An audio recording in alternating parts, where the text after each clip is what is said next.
Hello and welcome to New Filmmakers Los Angeles. My name is Danny De Lillo. We are here at Emerson, Los Angeles. I'm delighted to be joined with Tristan with his music video, Sarah Marie Chadwick, Full Mood. For those that haven't seen it, let's take a look at a clip.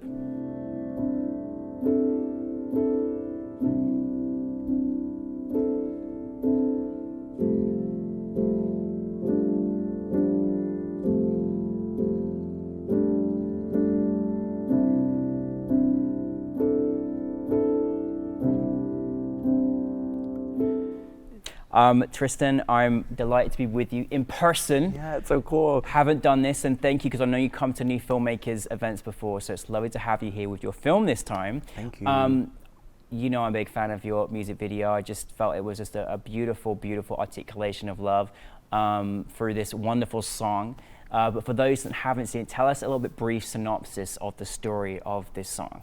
Yeah, well, the song itself is about my friend Sarah's wild night out. It was about a first date that she had, and they got drunk together and you know, connected deeply, and I don't think it ended well, and I sort of replicated that both in the way I structured the piece, but also in the real life way it panned out for me in making it. So the video is a kind of a personal journal of a day, a night, a moment, a connection with another person. And I kind of narrated, or I tried to find a narration in it that matched the song, which was fun and easy to do, because Sarah's songwriting is so cinematic.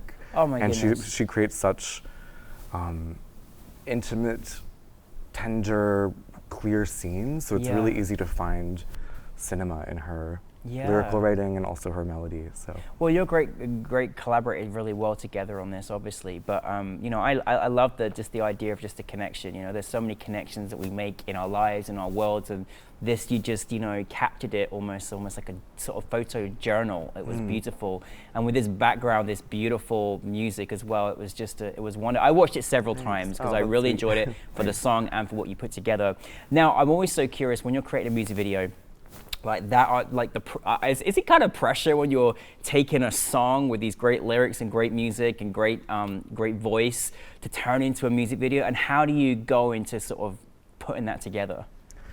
You know, I've done music videos for other people before where it does feel like a lot of pressure, because you are searching to find a voice and a visual world for something that's not necessarily yours. Yeah. But for some reason with Sarah, and she's the one of the people who I've done work with, who I started out as a fan for. Usually I'm doing music videos with people that are friends first, and I was a fan of hers first, and yet the pressure is off with her just because I feel like our brains are so connected, and we have such a similar referential point in terms of like what we appreciate in terms of cinema, but also music. But we also both share this ability to get really, I think, raw and vulnerable about our own personal experiences in our work with a sense of humor.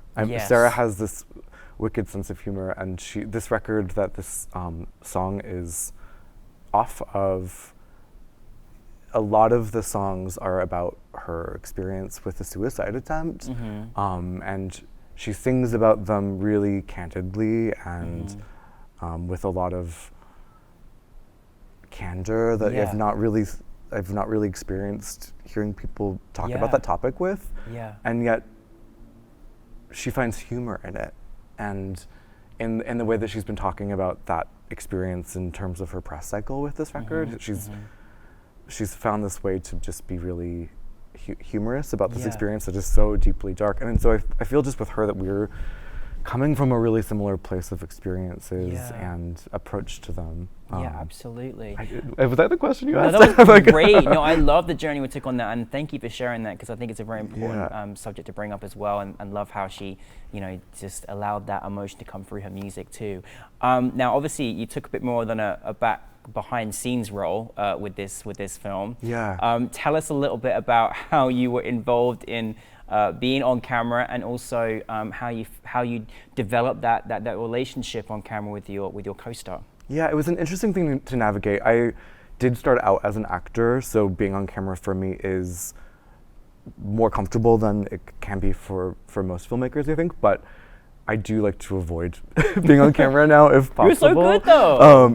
And I really tried to remove myself from that situation as much as possible. It sort of became a thing of necessity. We made this music video in September of 2020. COVID was still very real. The music video had no budget. We had no money at all to make it with. So there was a lot of limiting factors there, and I couldn't, in like ethical conscience, ask two actors that were strangers to be intimate together in the way that this video required. So the person that is in the music video with me as well is not an actor or a performer, but is someone that I knew a little bit and had been wanting to put in something, because they do just have this magnetic force that I knew would work really well on screen, and I knew that we had chemistry that I thought could come across. It did. And so it just made it was out of necessity. Yeah. And something about this time that we've had that has been kind of cool is that I think that a lot of projects for myself, but also for other people, have come up in ways that they maybe wouldn't, because you're really working within a lot of constraint. It struck me because, I was sitting there watching this film, watching your music video with my partner, and I was just so embraced with love, and I thought, oh my goodness, we haven't seen many music videos that represent the LGBTQ plus community, and it was just so special to experience that. And did you ever because obviously it was part of our LGBTQ plus program, but we don't see many music videos, do we, that kind of resemble the love in our community? Was that something that was kind of important for you to sort of put out there as well? Well, my work tends to focus on that. Like, I'm really a romantic, and I long to see like healthy examples or unhealthy examples, but examples of myself on screen. And I've been actively gay for most of my life, and so when I'm thinking about romantic situations, they are gay ones. The song is so romantic, and it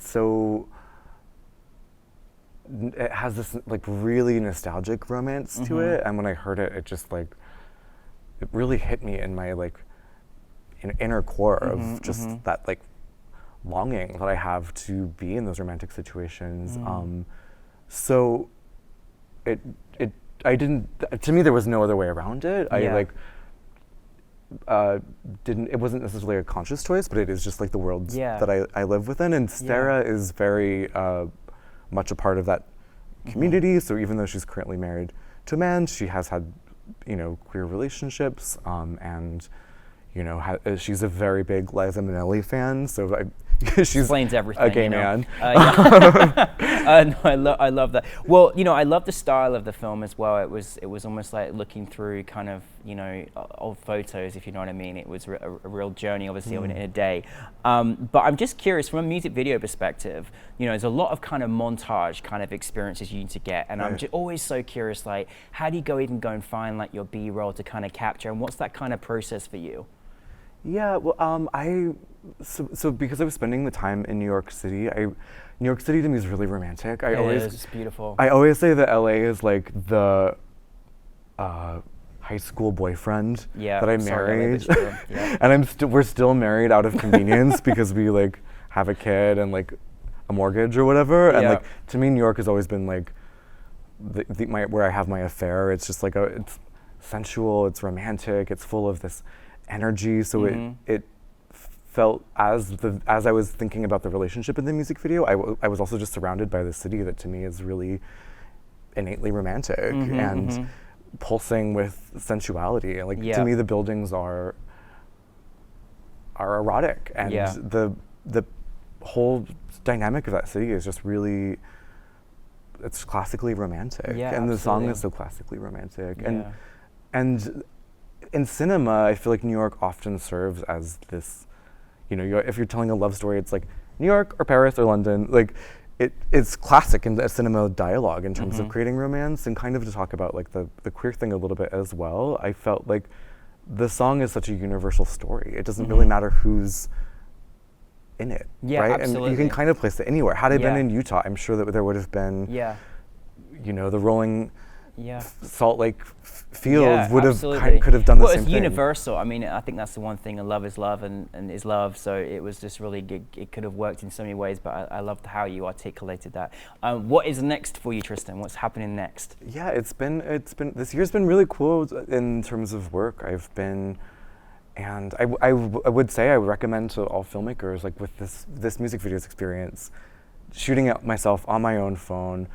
I think that for any filmmaker, like at any stage of their career, like we have this access now to this technology where we can make work with our phones. I learned so much more as a filmmaker in some ways doing it this way, like just single-handedly setting up my shots and figuring out the lighting and figuring out how to use it on my phone and piecing it all together, that I think that anyone should try to do that at some point, especially people who are learning, but even people I've already made, you know, been making short films with crews and budgets and all of that, and to like really pare it down to the bare bones was just really educational, informative, and I've been able to now like pivot that educational experience into making some other shorts and figuring out how to like navigate this time to keep people safe, which is the most important thing always as a filmmaker.